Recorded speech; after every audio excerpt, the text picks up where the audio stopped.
네, 수요일 건강을 챙겨드리고 있습니다. 건강클릭. 오늘도 많이 관심 가져주시길 바랍니다. 요즘에요, 등산하는 분들이 굉장히 많이 늘었습니다. 산행하면 건강이 더 좋고 마음도 정말 넓어지는 것 같고 다 좋은데요. 문제는 다리가 아파서 그리고 내려올 때 다리 부상을 무릎 부상 있는 분들이 그렇게 많이 있다고 합니다. 그래서 산행할 때 무릎 부상 예방하는 방법이라든가 어떻게 하면 치료할 수 있는지 오늘 자세히 알아보도록 하겠습니다. 마디사랑병원의 변재영 원장 나와 계십니다. 안녕하세요. 안녕하세요. 네, 어서 오세요. 네, 요즘 산행하시는 분들이 많이 계시는데요. 특히 봄철 산행은 더 많이 주의해야 한다. 왜 그렇습니까? 아직은 그 날씨가 풀렸지만은 산에는 춥지 않습니까? 예. 특히 그 북쪽이나 아니면 응달에는 곳곳에 이제 눈도 있고 길 밑에 이제 얼음이 있게 되는데 아무래도 그 길이 미끄럽게 되면은 등산 내내 다리에 힘을 주고 걷게 되잖아요. 네. 그렇게 되니까 관절에 무리도 많이 가고 특히 그 내려올 때는 자기 체중의 보통 적게는 한 3배, 많게는 한 10배 정도 관절에 그 부담이 가니까 아무래도 그 손상의 가능성이나 뭐 무리가 많이 가겠죠. 특히 관절염이 있거나 관절이 약한 분들은 특히 그 주의를 해야 할 것입니다. 네. 저 겨울 동안 계속 거의 움직이질 않았거든요. 그래서 좀 따뜻해지니까 좀 등산을 한번 가봐야겠다라고 계획을 하고 있는데 혹시나 또 다칠까봐. 네, 맞아요. 혹시 특별히 무리가 가는 부위가 있을까요? 아무래도 그 등산 자체가 그 관절에 그 무리가 가면서 이 걷는 동작이 많지 않습니까? 그렇기 때문에 무릎이나 그 발목에 손상이 많이 올 수 있는데 특히 그 무릎에서는 무릎 그 앞에 뼈를 우리가 슬개골이라고 그러잖아요. 예. 동그란 뼈가 있잖아요. 예. 그 슬개골에 그 통증에 오는 그 병을 우리가 과압박 증후군이라고 하거든요.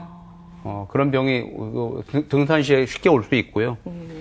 발목에도 흔하게 올 수가 있는데 가장 흔한 것은 우리가 삐는 거죠. 뭐 우리가 삐었다고 그러잖아요.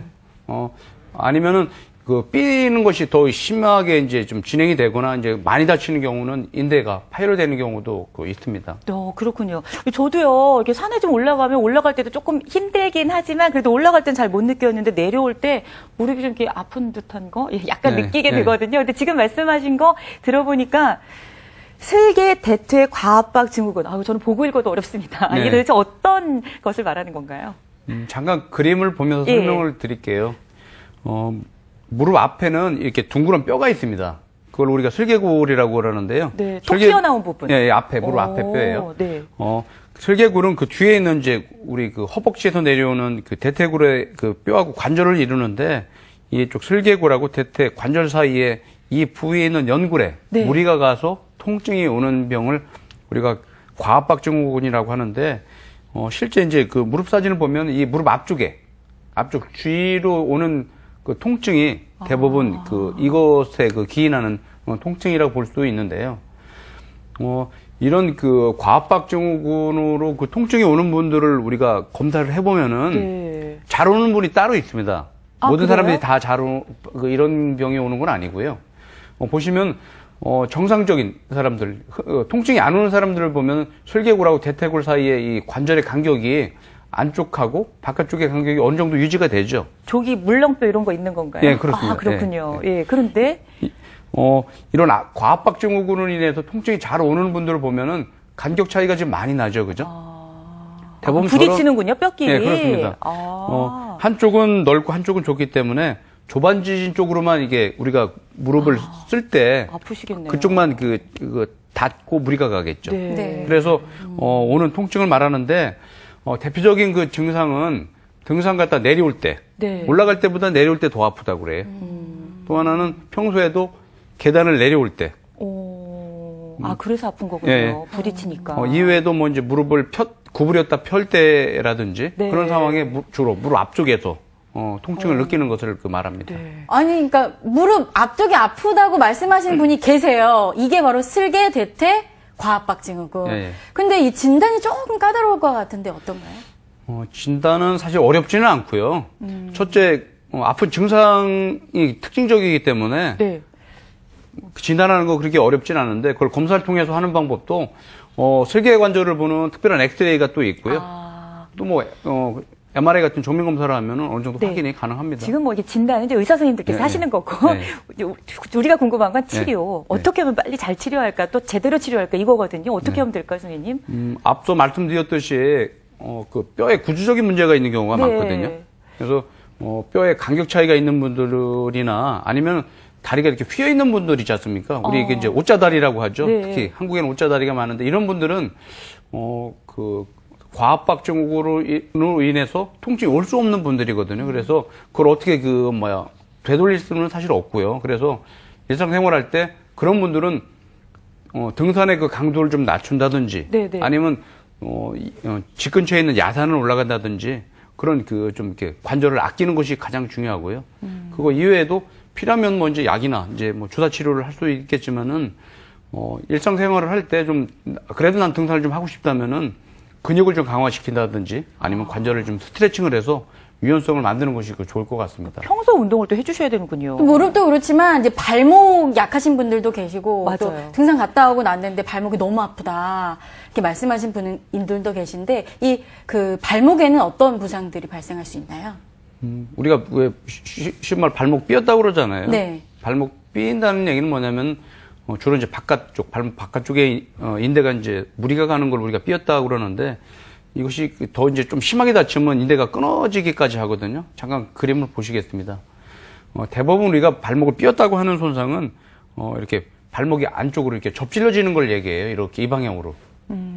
그래서 그럼 이제 실제 발목이 이렇게 이런 자세로 무리가 가겠죠. 얼마나 아프실까. 네, 그럼 이제 이 바깥쪽에 있는 인대들이 무리가 가거나 손상이 되는 것을 우리가 이제 삐었다. 뭐 이제 심한 경우 인대가 파열이 됐다는 말을 쓰게 됩니다. 네. 그럼 이게 삐었거나 이런 경우에요. 치료 방법 좀 알려주세요. 뭐 진단은 아까처럼 이제 선생님이 병원에서 해주실 것 같고 치료는 네. 어떻습니까? 대부분의 그런 그 발목 삐임이나 인대 파열들은 처음에는 부었다가 좀 시간이 지나면은 붓기가 가라앉고 통증도 가라앉거든요. 그래서 대부분 크게 문제가 없지만은 처음에부터 다쳤는데 아주 많이 붓거나 멍이 드는 분들이 있습니다. 네. 잠깐 그림을 잠깐 보여드릴게요.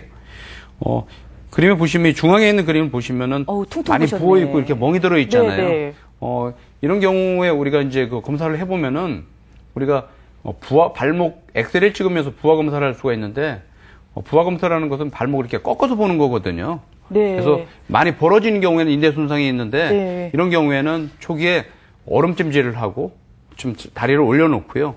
인대가 손상이 된 경우에는 바로 움직이는 것보다는 기부스 같은 치료를 통해서 인대가 손상이 된 것을 안에서 좀 나을 수 있게. 네. 네.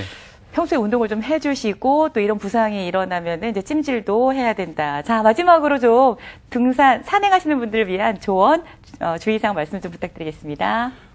등산 중에 어디 통증이 있거나 다쳤다면은 설령 그 경험이 많은 그 등산인이라고 하더라도 빨리 하산을 하는 것이 좋을 것 같습니다. 네. 그래서 다친 부위를 얼음찜질을 하고 좀 올려놓고 심한 경우에 이렇게 압박을 하는 것이 중요할 것 같고요. 뭐 심한 경우에 물론 병원을 방문을 해야 되겠죠. 특히 요즘과 같이 날씨는 풀렸지만은 길이 얼어있는 그 산행인 경우에는 자기 체력이 한 80% 정도만을 이용을 할 수 있게 네. 낮에 반나절 정도만을 등산하시고 기온의 변화가 심할 수 있잖아요. 네. 그 외투를 꼭 준비하고 탈진의 가능성을 예비해서 물이나 네. 초콜릿과 같은 그 영양분을 좀 준비를 하시는 것이 중요했고요. 등산 전에 발목이나 무릎에 대한 스트레칭은 꼭 필요할 것 같습니다. 그래서 올라갈 때는 평소부터 보폭을 좀 짧게 해서 관절에 무리가 가지 않게 하고 내려올 때는 뒤꿈치보다는 앞쪽에가 먼저 그 땅을 디뎌서 체중이 관절에 전달이 좀 덜 되게 네. 하는 것이 관절을 보호하는 봄철의 네. 등산 요령이라고 하겠습니다. 예. 그리고 걷기도 중요하지만 너무 과하시면 안 될 것 같은데요. 봄철 산행 관절 부상 예방법 마디사랑병원의 변재현 원장이었어요. 감사합니다. 네, 최혁기 리포터 수고하셨고요. 고맙습니다. 예, 고맙습니다.